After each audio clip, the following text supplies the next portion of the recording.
Hey guys, it's me, Gigi, ang dakilang sexual health advocate, and welcome back to my channel! So for today's video guys, we are going to talk about something very important in the time of the pandemic, and that is talking about our sexual health. Right now, because of the many issues that we are facing, it's very difficult for us to really access a lot of basic necessities in our lives, and that includes our sexual health. Thankfully, kaya natin gawa ng paraan nito dahil ipapakita ko sa inyo kung paano po ba natin kayang alagaan ang ating sexual health needs and even our transitioning needs in the time of pandemic easily and safely. Kaya if you guys are interested to know more about this, please do stay and keep on watching. By the way guys, today's video is in collaboration with Vemma PH. Vemma PH exists to make reproductive health safe and easy. Through Vemma, you can consult a physician, request prescriptions, and shop for medications. And unlike other websites, Vemma is fully licensed by the FDA, and our products have all been tested and registered. In other words, all of the products that they give out for your reproductive health is very safe and easy to access. So if you guys are interested to know more about this, do stay in the video because I'll be talking about more about how Vemma PH can help us to respond to our daily sexual health needs while we are in a pandemic. Carry ba yon? So let us define what sexual health to begin with. And from the American Sexual Health Association, sexual health is described as the ability to embrace and enjoy our sexuality throughout our lives. It is an important part of our physical and emotional health. Being sexually healthy means understanding the sexuality is a part of our natural life. It is recognizing and respecting the sexual rights that we all share, having access to sexual health information, education, and care, making an effort to prevent unintended pregnancies and STDs, being able to experience sexual pleasure, satisfaction when desired, and being able to communicate about sexual health with others, including sexual partners and healthcare providers. That was a mouthful. Sexual health is embracing our sexuality, our need for sex, and doing it very responsibly in such a way that we are taking care of our physical, emotional, and social being. Here in our country, sexual health is something na sobrang hindi po pinag-uusapan ngayon. Kasi nga po, it is considered a huge taboo. It is stigmatized when someone is being very sexual, who are proudly presenting their sexuality, basically being all out when talking about sex. And sa akin naman, we were born into this world because of sex. So bakit natin itinuturing ito bilang isang tabu at bakit pinandidirian natin ang lahat ng tao na pinag-uusapan ang sex? Kailangan ito pag-usapan. Tigil na po natin yung pagtitrip sa ibang tao na nang bubuking. Palibhasa, inggit lang kayo. Be proud of your sexuality and no one and nobody can dictate your life. Pak, ganon. And the more people allow this kind of stigma to exist, mas madaming tao ang bubuking irresponsibly. Day and age, being able to talk about sexual health is an important aspect of our life because we contribute to the dialogue. And dahil nga po tayo ay nasa pandemya, guys, nahihirapan po tayong pag-usapan ang ganitong klaseng mga topics. Aminin natin, we feel like there are far more important things to talk about other than our sexual health. And guys, ito lang ang masasabi ko. Sexual health is part of who we are. Kahit ilang beses pa nating itulak ang conversation ng sexual health, hindi mo pa rin maitatanggi na part ito ng buhay natin. Dito na papasok yung accessibility natin to use all of these sexual health products that will further help us to become sexually healthy. And like I said, we are in a pandemic and it's very difficult for us to start accessing these things here in our country. Let me give you guys a quick story time on why it's important for us to have more accessible HRT pills in the market. Kasi I remember guys, when I was transitioning at a very early stage in my life, sobrang hindi ko sure kung saan ako bibili ng mga hormones na mura, accessible, at walang judgment na bibili ka. There was one time in this pharmacy where I tried to buy hormones and then the sales lady gave me a huge smirk. And parang ang sama ng tingin niya sa akin, na parang mapanghusga talaga At parang ang baba ng tingin sa akin. Binentahan niya naman ako nung HRT na binili ko. Pero I felt so discriminated. Kasi po, bakit may judgment when it comes to buying HRT pills for myself? And for me, because of that very, very situation, it felt horrible for me to go out in public and buy HRT pills for myself. And that's why I had resorted to very sketchy sites that can be possibly risky for the lives of trans women. Kasi hindi po talaga natin alam kung saan sa source yung mga ganitong klaseng hormones. And that is such a huge issue that transgender people face in our country. And not just transgender people, like I said, marami po talagang tao ang nahihirapan umaccess ng mga pills na kailangan nila for PCOS, kailangan nila for oral contraception, and all of these things. And because of the fact that we need to do this, we need to social distance, we start to sacrifice the importance of getting these needs. Though it is very difficult for us to access these hormones, it doesn't mean that we're just going to give up. Because there will be someone out there na tutulungan tayo kahit tayo ay nahihirapan na. Merong mga tao dyan na talaga namang hihilain tayo pataas dahil mahal na mahal nila tayo.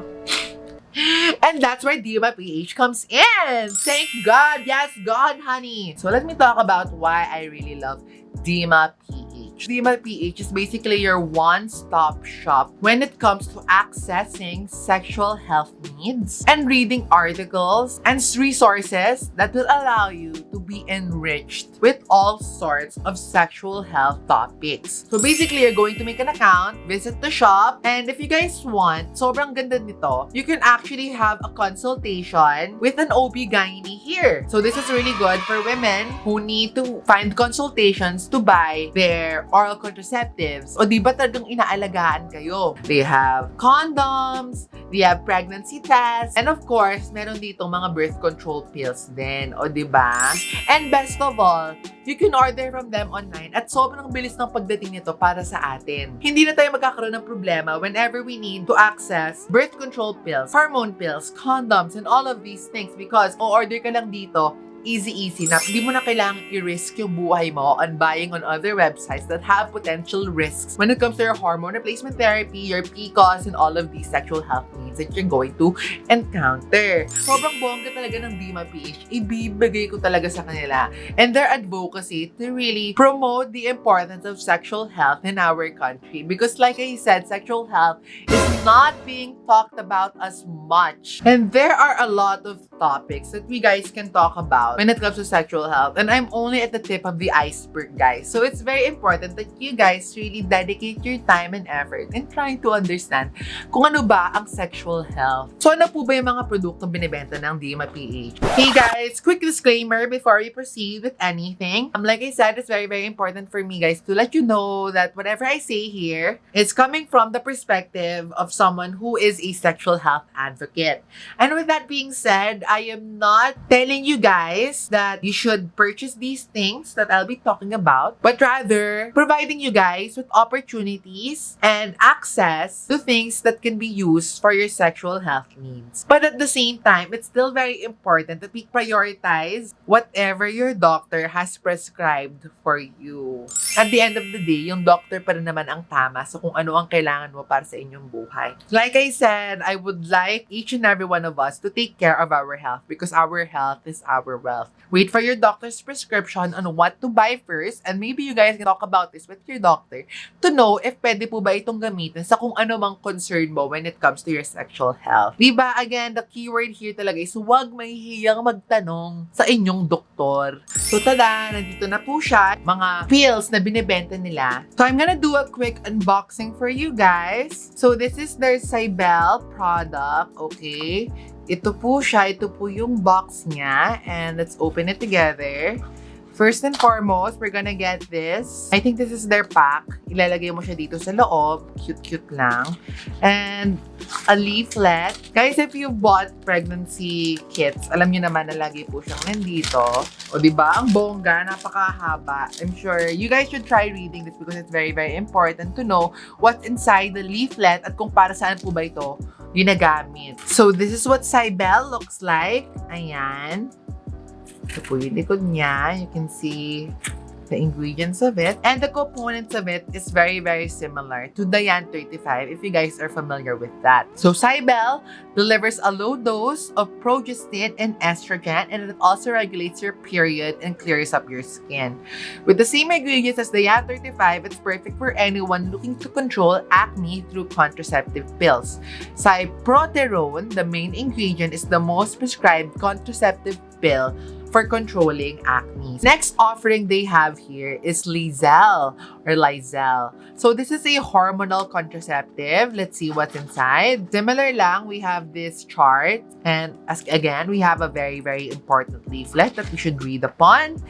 And this is what Lizelle looks like. Color pink tabs po siya with 4 pills that you are going to take as directed by your physician.